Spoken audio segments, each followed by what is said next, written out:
మనము అద్వితీయుడు అన్న పదాన్ని చూసినా, ఎలోహిం అన్న పదాన్ని చూసినా, ఏకాద్ అన్న పదాన్ని చూసినా, ఎలోహిం అన్న పదాన్ని చూసినా, ఈ రెండు పదాలను చూస్తే మనకు అర్థమయ్యేది ఏంటంటే, మొట్టమొదటిది దేవుడు తనను తాను నేను,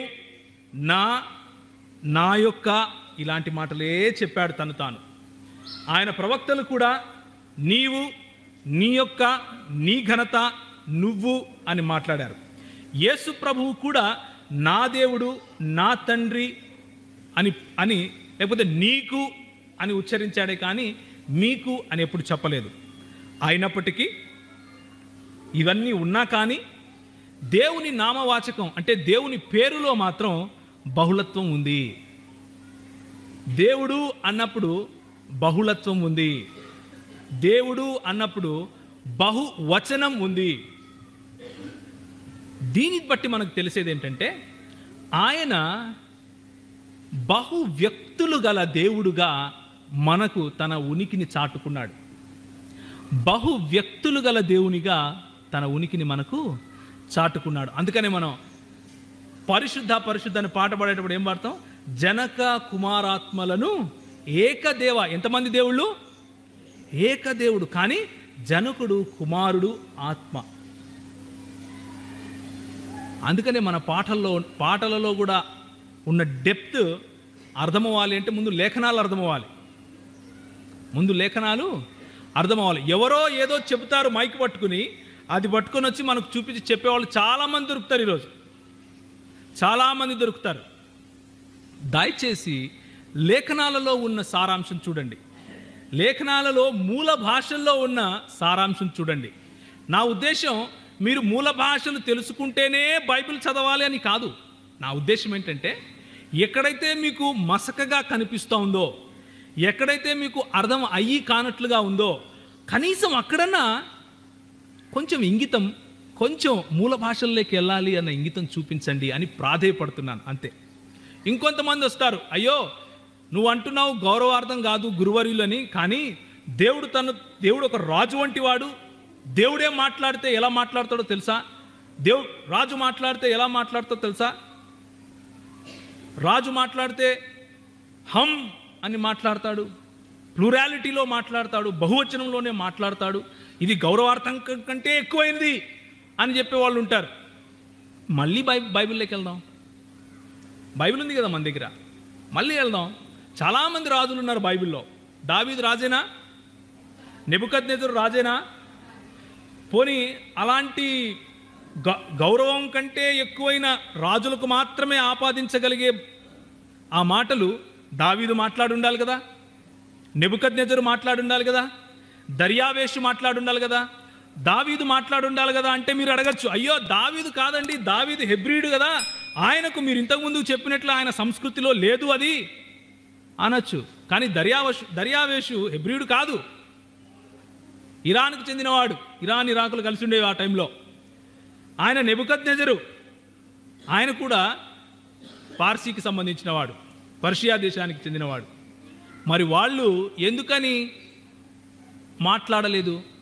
చూడండి, దానియేలు గ్రంథము 4వ అధ్యాయం 2వ వచనం. నా ఎడల చేసిన అద్భుతములు, నా అంటున్నారా? హమారే యహా, మేరే యహా అంటున్నాడా? నా అంటున్నాడా? మా అంటున్నాడా? నా అంటున్నాడు.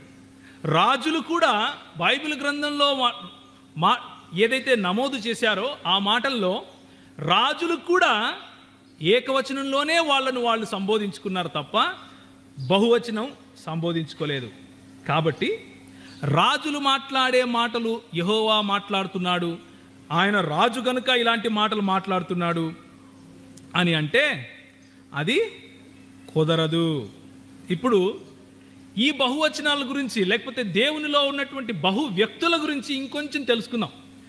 మీకు బోర్ కొట్టచ్చు కొంతమందికి, ఎందుకంటే ఎక్కువ బైబిల్ తిప్పాలి, బైబిల్లో ఎక్కువ విషయాలు తెలుసుకునే ప్రయత్నం చేయాలి.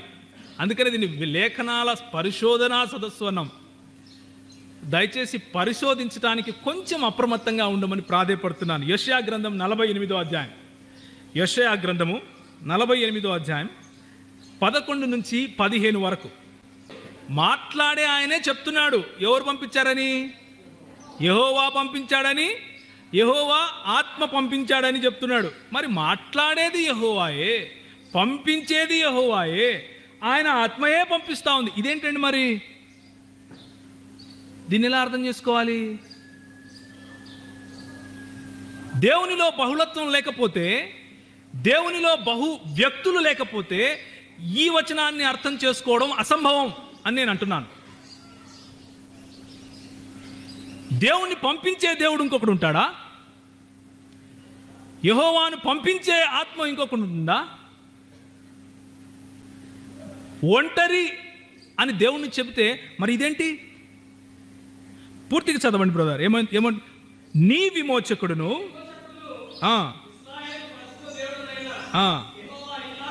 మళ్ళీ అదే అంటున్నాడు. ఫస్ట్ ఏమో నేనే యెహోవా అని అంటాడు, నా మహిమ నేను ఎవరికి ఇవ్వను అంటాడు. ఆయనే మళ్ళా ఏమంటాడు? యెహోవాయు ఆయన ఆత్మయు నన్ను పంపించును అంటాడు. మళ్ళా ఏమంటాడు? నీ విమోచకుడు అంటాడు. ఇశ్రాయేలు పరిశుద్ధ దేవుడునైన యెహోవా ఇలాగు సెలవిస్తున్నాడు, నీకు ప్రయోజనము కలుగునట్లు నీ దేవుడైన యెహోవానగు నేనే నీకు. చుట్టు తిరిగి గుట్టు తిరిగి మళ్ళా నేనే అంటాడు. కేవలము దేవునిలో బహు వ్యక్తులు ఉంటేనే ఈ వచనం యొక్క సారాంశము మనకు అర్థమవుతుంది. కేవలము దేవునిలో బహు వ్యక్తులు ఉంటేనే ఇది సాధ్యపడుతుంది. దేవునిలో బహు వ్యక్తులు లేని రోజు నీకు అర్థం కాదు, నువ్వు జుట్టు పీక్కున్నా అర్థం కాదు. దానికి ఏదో చేయాలని, ఏదో కొత్తది చెప్పాలని, కొత్తది చెప్తే ప్రజలు నిన్ను నమ్ముతారు అన్న వ్యామోహం, ఒక అభద్రతా భావంలో నువ్వు జీవించాలనుకుంటే నీ కర్మ. నేనేం చెప్పను. లేఖనం చెప్పే సత్యం మాత్రం ఇదే. యెహోవాయే మాట్లాడుతున్నాడు. ఏమంటున్నాడు? యెహోవాయు ఆయన ఆత్మయు నన్ను పంపించాను అంటున్నాడు. తన్ను తాను రక్షకునిగా చెప్పుకుంటున్నాడు. దీన్ని బట్టి పాత నిబంధన దేవుడు ఒక్కడే, కానీ ఆయన ఒంటరి కాదు. బహుళత్వం కలిగి ఉన్న దేవుడి గురించి ఎంతో స్పష్టమైన వివరణ ఇచ్చున్నారు దైవ సేవకులు. దేవునికి స్తోత్రం. గ్రంథంలో దేవుని యందు బహు వ్యక్తులు ఉన్నారు అన్న విషయం మనకు స్పష్టంగా అర్థమవుతుంది.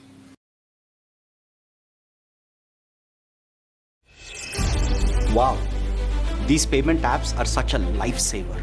If you have your phone within reach, you don't even need to get up from your chair. You can pay anyone, anytime, from anywhere. But do you know what exactly happens behind the scenes? Attend Scalar's free masterclass on high-level design of payment apps to learn how 3D secure payments are designed to be both safe and scalable for optimum results. Click on the link to register now.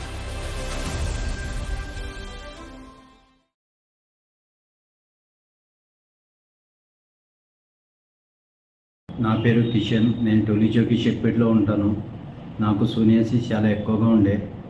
ఈ యూట్యూబ్లో చూసి ఈ శ్రీ ఆయుర్వేది భాస్కర్ హాస్పిటల్కి వచ్చినాను.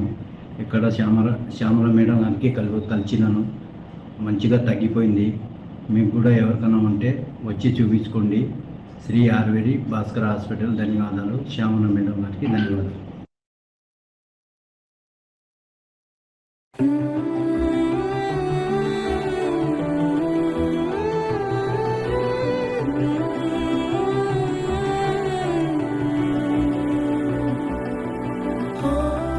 అనుదినము దేవుని సన్నిధిలో ఆయన కృపావార్త కొరకు ఎదురు చూస్తున్న ఆత్మీయులారా, నేటి వాగ్దానంగా యెషయా గ్రంథం 49:25 వచనంలో, నేను మీ పిల్లలను రక్షించేదను.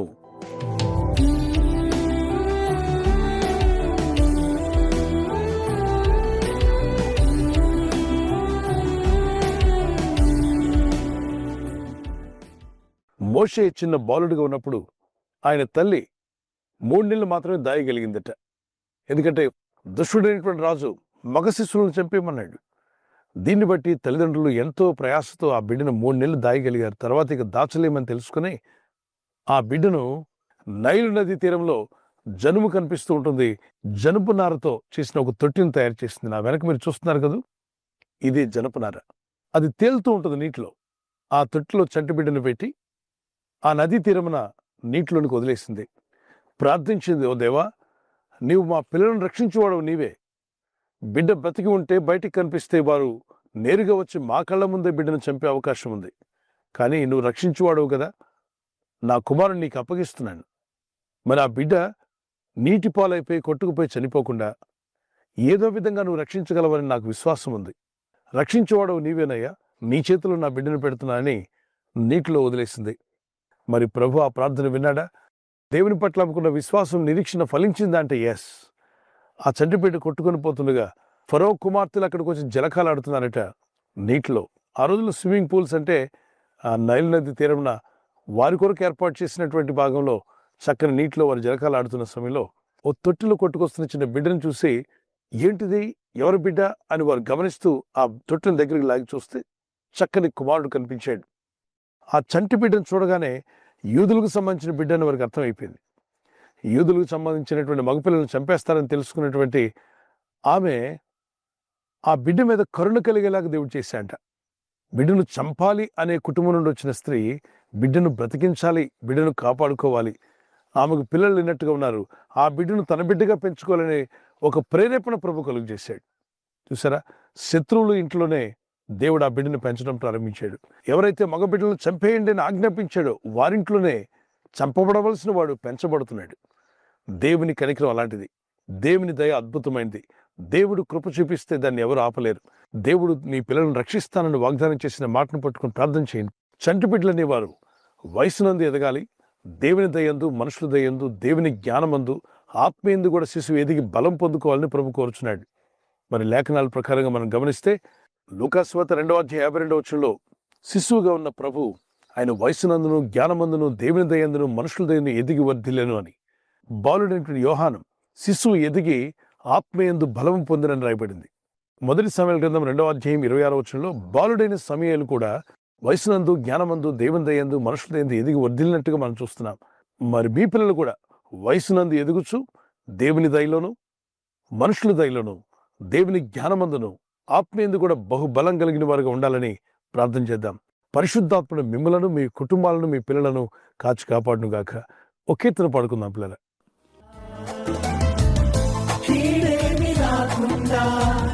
నన్ను రక్షించుము నా ప్రార్థన